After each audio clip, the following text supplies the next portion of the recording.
My name's Travis Miller, 34 years old, and I'm just a regular dude from a small town in Ohio. I've been married to my wife, Carrie, for 3 years now. She's 31, got these bright green eyes that hooked me the first time we met at a buddy's bonfire 5 years back. We're expecting our first kid, a boy, due in about 2 months, and I was over the moon about it. That is, until last weekend turned my whole world upside down. So here's the deal. We live in this little fixer-upper house on the edge of town. It's nothing special. Peeling paint, a porch that creaks like an old rocking chair, and a furnace that groans more than it heats. But it's ours. I bought it with my savings from my mechanic job, no handouts, and I've been patching it up myself. Carrie always said she loved it, called it cozy. Guess I was dumb enough to believe her. Last Saturday was this big cookout we threw in our backyard to celebrate the baby. Not a fancy baby shower, just burgers, hot dogs, some folding tables, and a cooler full of beer and soda. I'd spent all week getting ready, mowing the patchy grass, fixing the rickety picnic table, even stringing up some cheap dollar store lights to make it look festive. Carrie's mom, Donna, had been a thorn in my side since day one, always dropping these snide little jabs about my job or our place. Oh, a mechanic, huh? Keeps your hands busy, I suppose, she'd say with that fake smile. I'd just grin and bear it, cause Carrie would shrug and go, that's just mom being mom. Anyway, the cookout's underway. I'm flipping burgers on this old grill I salvaged from a junkyard, sweat dripping down my back, cause it's one of those sticky July days. Guests are showing up, Carrie's sister, Beth, some cousins, a few of my work buddies. Donna rolls in early with her neighbor, Barb, both of them toting these big Tupperware bowls of potato salad like they're doing us a favor. I catch Donna eyeballing the house, her nose wrinkled like she smelled something bad. I ignore it, focus on the grill. Then it happens. I'm hauling an extra lawn chair from the garage when Donna corners me by the shed. Barb's hovering nearby, smirking like she's in on some joke. Donna's voice goes all syrupy, but loud enough for half the yard to hear. Travis, honey, I hate to say it, but my Carrie really messed up tying herself to someone who can't even give her a proper home. This place, Lord, it's practically falling apart. Good thing her old boyfriend, Mike, still checks in on her. He just got a big promotion, bought a nice split level out by the new development. That's where my grandson ought to grow up. I freeze. My gut twists like I swallowed a wrench. I glance over at Carrie. She's by the picnic table with Beth, laughing and rubbing her belly. Laughing. My ears start ringing, and I feel this heat crawling up my neck. I want to yell, throw something, anything. But there's a yard full of people, and it's her day. So I mutter, gotta grab more chairs, and walk off, jaw clenched so tight my teeth hurt. The rest of the cookout's a blur. Donna keeps at it, loud as ever, talking up Mike, how he took Carrie on some fancy lake trip years ago, asking if the baby's room isn't awfully cramped in our shack. I stick to the grill, then the cooler, chugging a beer to keep my hands busy. Nobody says much to me except Beth, who shoots me this pitying look that makes me feel worse. After everyone clears out, I'm stacking plates while Carrie's sorting through gifts, diapers, little blue onesies. I ask her, you hear what your mom said about me? She sighs, doesn't even look up. Mom's just worried, Trav. This house is kinda rough, and your job's not exactly steady. That stings. I've been at the garage 6 years, never missed a paycheck. I push it. And you laughing when she trashed our place? Our home. She snaps back, you're overreacting. I was laughing at Beth, not you. Chill out. We go to bed, Matt. Next morning, she's all quiet, phone buzzing nonstop. She keeps tilting it away when I walk by. Red flag number 1. Later, I'm tinkering in the garage when her phone rings on the counter. Screen says Mike. Red flag number 2. That night, I overhear her on a call in the bedroom. Yeah, Mom, he's being a pain. No, I haven't told him yet. Timing's bad. Told me what? She says she's heading to Donna's to sort baby stuff. Doesn't come back till 1 a.m. Red flag number 3. I ain't proud of it, but next morning while she's in the shower, I sneak a peek at her phone. Texts galore, Donna and her plotting about Mike, my money troubles, how the baby needs better. Then the bomb, Donna texts. Mike says he's still willing to step up. You'd never have to work again. Think of the baby. Carrie replies, I'm thinking it over, Mom. My hands shake, so bad I nearly drop the phone. I confront her when she's out of the shower. It's our ugliest fight ever. Yelling, tears, the works. She storms out, says she's staying at her folks till I get a grip. That was 3 days ago. Now my phone's blowing up, 25 missed calls, half from Carrie, half from Donna. I ain't listened yet cause last night, Beth showed up, eyes red, and spilled something that's got me reeling. I don't even know what's real anymore. So, I'm Travis Miller, still 34, still stuck in this crumbling little house in Ohio, and still trying to wrap my head around the fact that my pregnant wife, Carrie, and her mom, Donna, might be plotting to kick me out of my own life. It's been 3 days since she stormed out after our blowout fight, and my phone's buzzing like a hornet's nest. 25 missed calls split between her and Donna. I ain't touched the voicemails yet. I'm too rattled from what Beth, Carrie's sister, dropped on me last night. My hands are shaking again as I type this, but I gotta get it out before I lose it completely.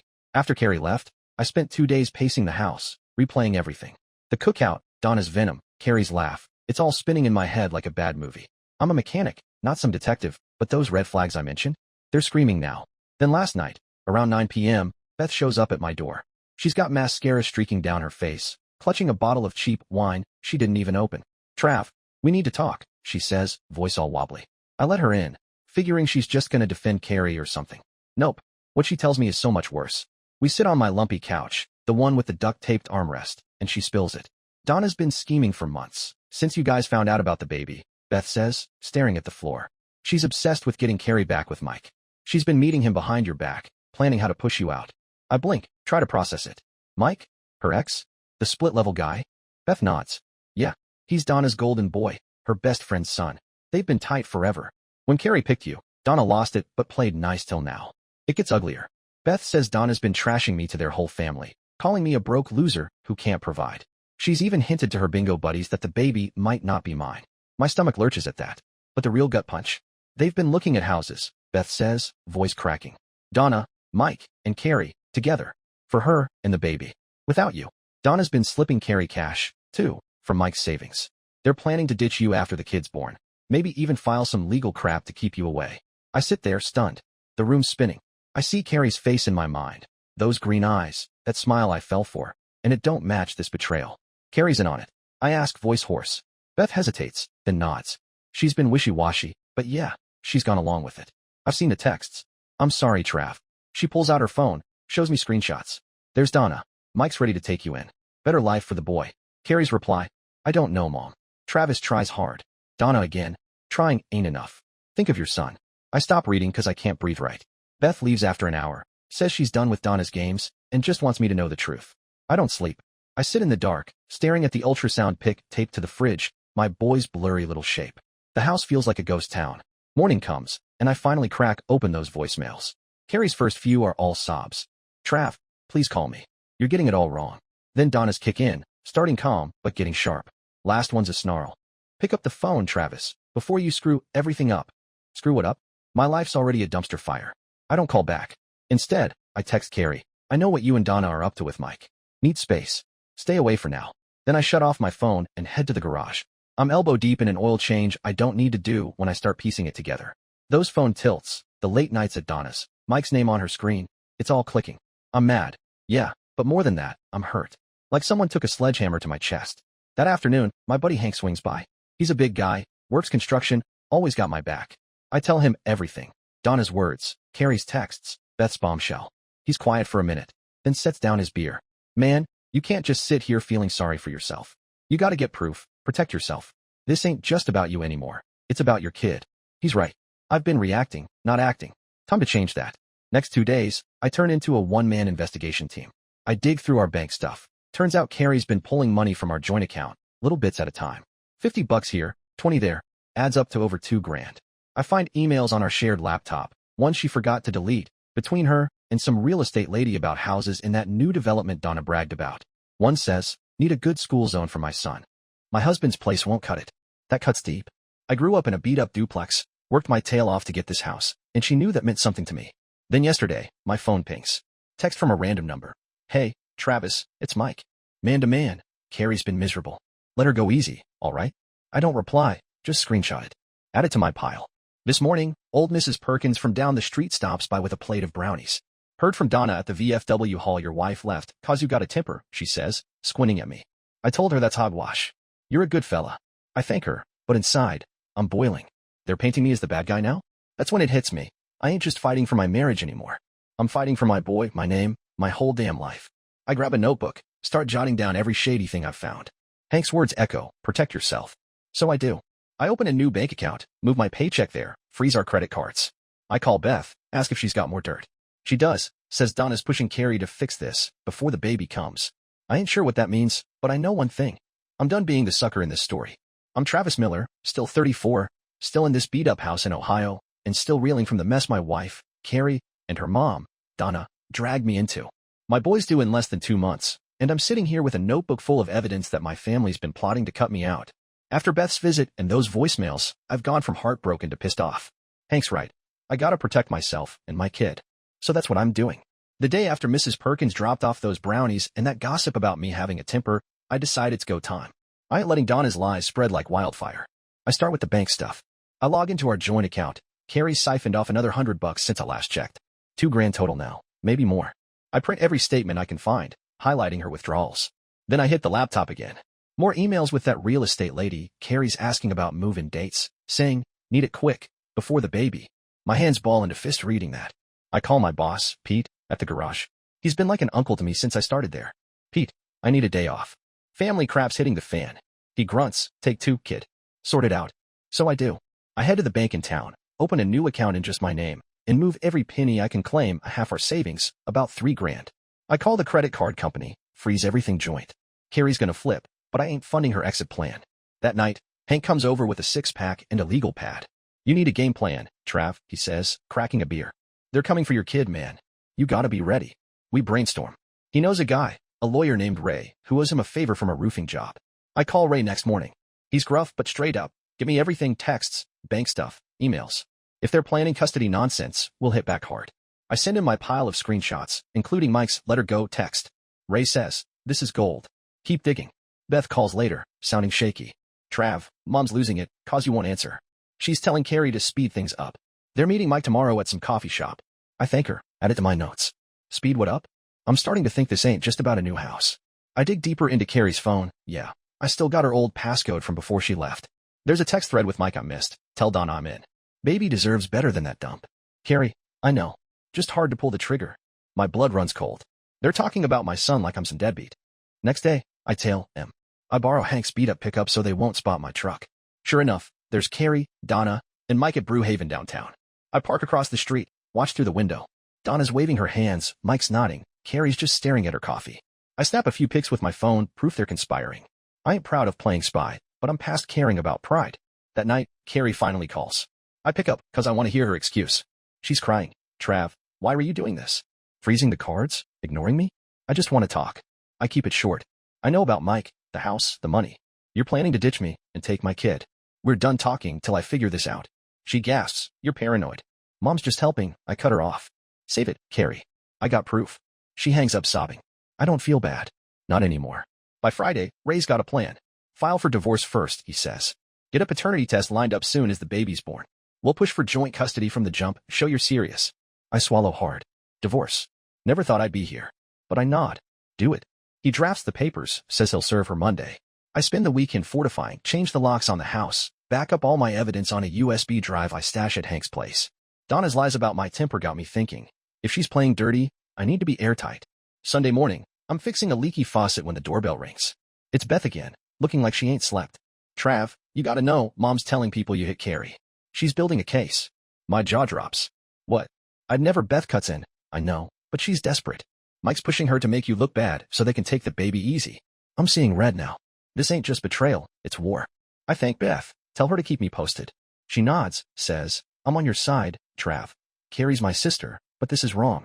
That night, I sit on the porch, staring at the stars. My boy's coming soon, and I'm facing a fight I never wanted. But I ain't backing down. Donna wants to paint me as a monster? Fine. I'll show him what a real dad looks like, one who don't quit. It's been a week since I told Carrie we're done talking, and I'm Travis Miller, still hanging on by a thread in this old house. Ray's got the divorce papers ready, and I'm waiting for the hammer to drop when they hit Carrie on Monday. My boy's due in 6 weeks, give or take, and every day feels like I'm walking a tightrope over a pit of snakes. Monday morning, I'm at the garage, elbow deep in a busted transmission, when my phone buzzes. It's Ray. Papers served. She's got him. Expect blowback. I mutter a thanks, wipe the grease off my hands, and brace myself. Sure enough, by noon, my phone's lighting up, Carrie's calling, then texting. How could you do this? Divorce? You're ruining everything. I don't answer. Donna chimes in too. You're a coward, Travis Miller. You'll regret this. I save it all, forward it to Ray. Evidence is my shield now. That night, I'm home alone, heating up a can of chili, when someone bangs on the door. It's Carrie, 7 months pregnant, eyes puffy from crying. Trav, let me in. We need to fix this. I hesitate, then open the door cause she's still my kid's mom. She steps in, clutching her purse like a lifeline. Why are you doing this? She says, voice breaking. I wasn't leaving you. Mom just wants what's best. I stare at her. Best? Sneaking money, house hunting with Mike, letting Donna call me a wife beater? That's best. She flinches, stammers. It's not like that. I was confused. I cut her off. I saw the texts, Carrie. You're thinking it over with Mike. Don't lie. She starts bawling, says she's sorry, begs me to take her back. I feel a pang, but it's drowned out by the screenshots in my head. You can crash here tonight, I say, but the marriage is over. We'll figure out the baby stuff later.